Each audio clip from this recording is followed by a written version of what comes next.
Hello दोस्तों, आज हम पढ़ेंगे जीव जगत। जीव जगत क्या होता है, जीव जगत में परिचय पढ़ेंगे और सजीव क्या होते हैं, व्हाट इज लिविंग, और सजीवों की विशेषता पढ़ेंगे और इसकी विशेषता में क्या क्या लक्षण होते हैं वो पढ़ेंगे। तो आज हम स्टार्ट करते हैं कि जीव जगत परिचय। आज जीव जगत का परिचय पढ़ेंगे आज हम। तो पृथ्वी पर पोषण करने वाले जीवों में विविधता अनंत है। इसके रहन सहन, आदत, व्यवहार भी अनगिनत हैं। जो पृथ्वी पर जो पोषण करने वाले रहने वाले जो जीव जगत हैं, उनकी रहने का तरीका, व्यवहार अलग अलग होते हैं, जो अनगिनत होते हैं। ये आश्चर्यचकित करने वाले हैं। इतना ही नहीं, आवासों में विभिन्न प्रकार का वातावरण पाया जाता है, जैसे ठंडे पहाड़ों, गर्म रेगिस्तान, गर्म झरने, नमकीन झीलें हैं आदि, जो अधिकांश जीवन के लिए चुनौतीपूर्ण प्रतीत होते हैं। वहाँ भी कुछ विचित्र प्रकार का जीवन निर्माण उपस्थित है या होता है। जो जीवन होते हैं जो अलग अलग, इसका कहने का मतलब ये है कि पृथ्वी पर जितने भी जीव रहते हैं वो अलग अलग वातावरण में रहते हैं, अलग अलग व्यवहार में रहते हैं, अलग अलग खाना खाते हैं, अलग अलग जगहों पर रहते हैं। जैसे जगहों पर रहते हैं वैसे ही होते हैं।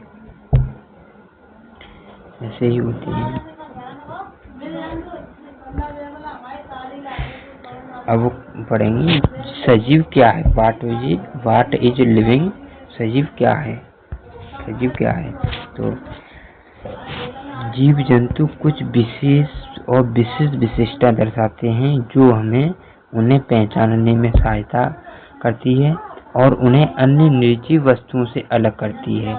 जो लक्षण हम सजीवों में सामान्य रूप से देखते हैं वे वृद्धि, जनन संवेदनशीलता, कुछ अन्य विशेषता भी हैं जो बाहर से नहीं देखी जाती, लेकिन हम जानते हैं कि वे उन शरीर के अंदर हो रही हैं।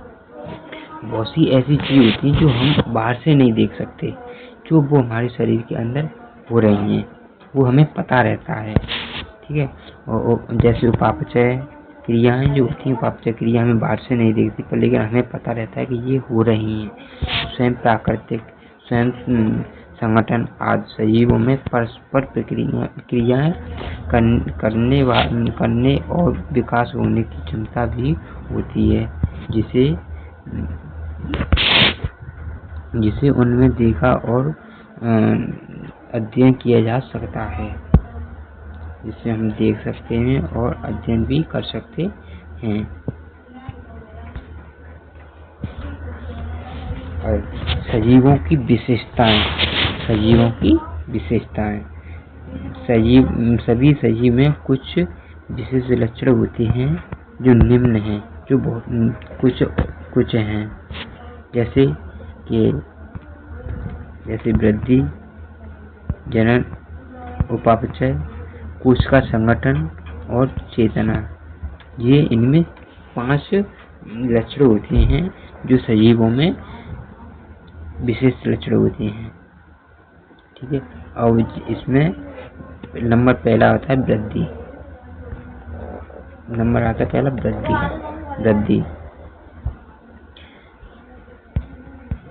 वृद्धि क्या है, कैसे होती है, ये सब बताएंगे। जैसे कि सजीवों में वृद्धि उनके द्रव्यमान कोशिकाओं की संख्या में वृद्धि में बढ़ती है। जैसे कि सजीवों की वृद्धि और द्रव्यमान मतलब बाहर में, और कोशिकाओं की संख्या में वृद्धि से बढ़ती है। बहुकोशिकीय जीवों में विशेष रूप से कोश का विभाजन या कोशिकाओं की संख्या में वृद्धि से वृद्धि होती है। पौधों में वृद्धि जीवन भर निरंतर होती रहती है, जबकि जंतुओं में एक निश्चित आयु तक होती है।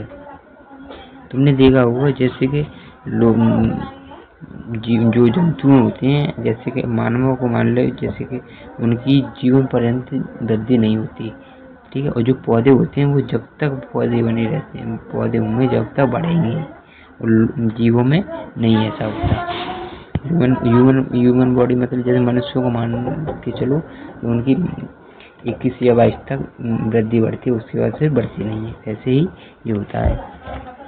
हालांकि शरीर के कुछ हिस्सों जैसे कि नाखून, बाल और लुप्त कोशिकाओं का प्रतिस्थापन जीवन भर निरंतर होता है। हमारे जो नाखून होते हैं वो जीवन भर बढ़ते रहते हैं और ये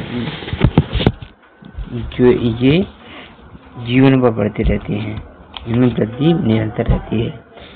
एक कोशिकीय जीवों में इन विट्रो प्रयोग के माध्यम से कोशिकाओं की संख्या में गणना करके माइक्रोस्कोप से विकास देखा जा सकता है। जैसे कि कोशिका होती हैं जो हमारी, हम ऐसे नहीं देख सकते, हालांकि अपने नग्न आंखों से नहीं देख सकते, लेकिन हम इसको कैसे देख सकते हैं? लेकिन हम देख सकते हैं जैसे कि माइक्रोस्कोप होता है, उससे हम अपनी कोशिकाओं को देख सकते हैं और वृद्धि करते हुए भी देख सकते हैं। निर्जीव वस्तुओं के आकार में भी वृद्धि होती है।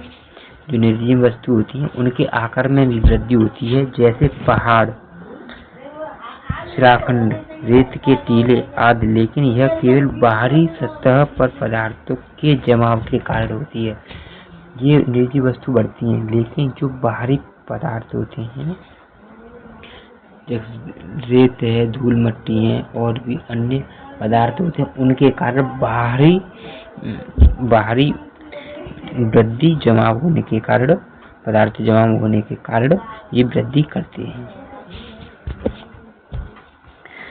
सजीव में वृद्धि आंतरिक होती है, जो अंदर से सजीवों में वृद्धि होती है, जबकि निर्जीवों में वृद्धि बाहरी होती है। ये सजीवों में वृद्धि आंतरिक होती है और निर्जीवों में वृद्धि बाहरी होती है। ये मेन पॉइंट है। ये अंतर भी पूछे जाते हैं इनमें कि सजीवों में वृद्धि आंतरिक होती है और निर्जीव वृद्धि बाहरी होती है। अंतर में भी लिखा है। यहाँ यह ध्यान दिया जाना चाहिए कि एक मृत जीव में वृद्धि नहीं होती, जो मृत जीव होते हैं उनमें वृद्धि नहीं होती। इस प्रकार वृद्धि को केवल सजीव के लक्षण के रूप में नहीं लिया जा सकता, क्योंकि ये मृत जीवी वृद्धि नहीं होती है। ठीक है, हालांकि यह सभी जीवित जीवों में होती है और मृत जीवों में अनुपस्थित होती है। वृद्धि सभी सजीवों की विशेषता है। वृद्धि होती है जो सभी सजीवों की एक विशेषता है।